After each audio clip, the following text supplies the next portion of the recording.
Bonjour et bienvenue pour la dernière vidéo de cette série des oiseaux. Alors aujourd'hui je vais aborder des oiseaux qui sont assez inclassables et je vais commencer sans plus tarder avec l'ordre des apodiformes. Donc l'ordre des apodiformes il est majoritairement représenté par les martinets, avec ici en photo le martinet le plus commun d'Europe qui est le martinet noir.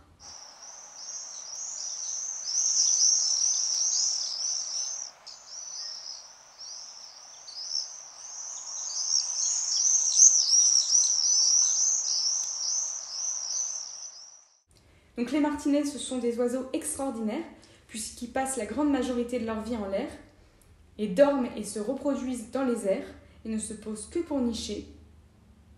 Fait étrange, leurs pattes sont si courtes que s'ils se posent au sol, ils ne pourront plus jamais s'envoler. Ils doivent donc nicher en hauteur et s'élancer dans le vide pour de nouveau s'envoler. Ce sont les oiseaux les plus rapides. Leur alimentation est uniquement composée d'insectes gobés en vol. Et ils possèdent une silhouette en faux, semblable à celle des hirondelles, avec qui ils partagent des habitudes de vie, sans pour autant être proches d'une métier. Deuxième ordre de cette vidéo, les coraciformes, chez lesquels on va retrouver un oiseau très connu pour son plumage, c'est le martin pêcheur.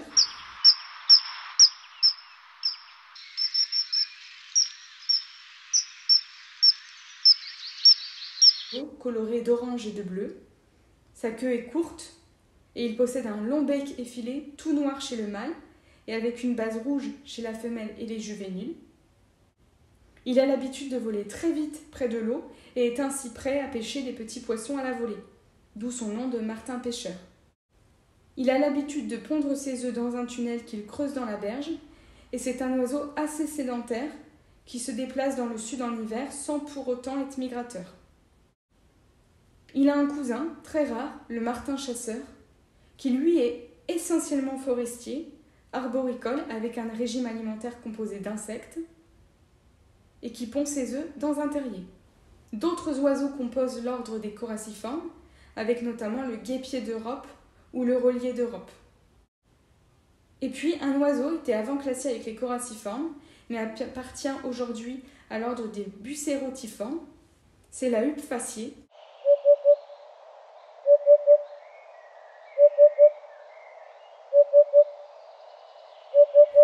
Donc la huppe faciée qui est un bel oiseau de 45 cm d'envergure, soit à peu près la taille d'un merle.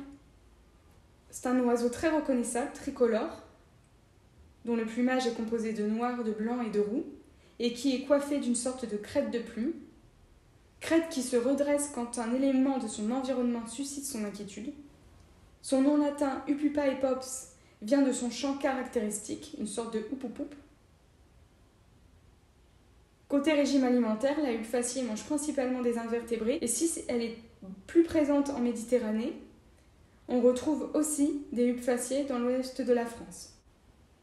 La huppe faciée est migratrice et elle passe l'hiver en Afrique. Troisième et avant-dernier ordre de cette vidéo, les phénicoptériformes. Donc les phénicoptériformes, c'est un ordre qui contient une seule famille, celle des phénicoptéridés, c'est-à-dire les flamants roses.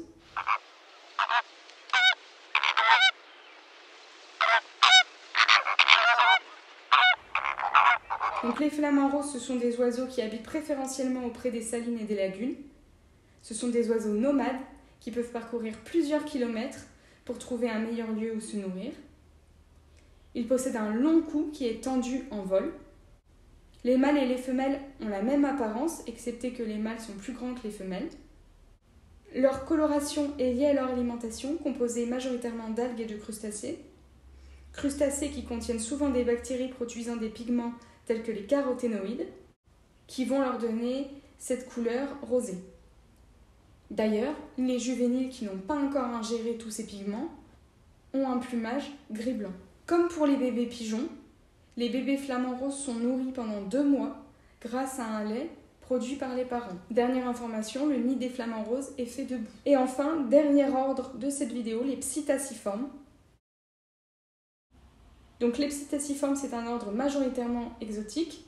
On retrouve néanmoins la perruche à collier, ici présente en photo.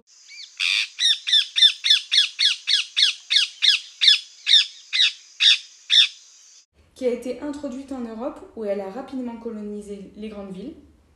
En effet, elle a de meilleures chances de survie en Europe que dans son milieu d'origine, du fait de l'absence des serpents arboricoles qui menacent ses œufs. La perruche à collier, elle est très aisément reconnaissable du fait de son plumage vert, de son bec rouge et de son menton et son collier noir. Elle a une cousine, la conure veuve, qui est de plus en plus présente dans les villes, qui est verte elle aussi, mais qui se différencie de la perruche à collier par sa tête et son ventre grisâtre. Donc voilà, c'était la dernière vidéo de cette série des oiseaux. J'espère grandement que cette série vous aura plu. Merci à vous de l'avoir visionnée et je vous retrouve pour une prochaine vidéo sur une nouvelle thématique. En attendant, portez-vous bien.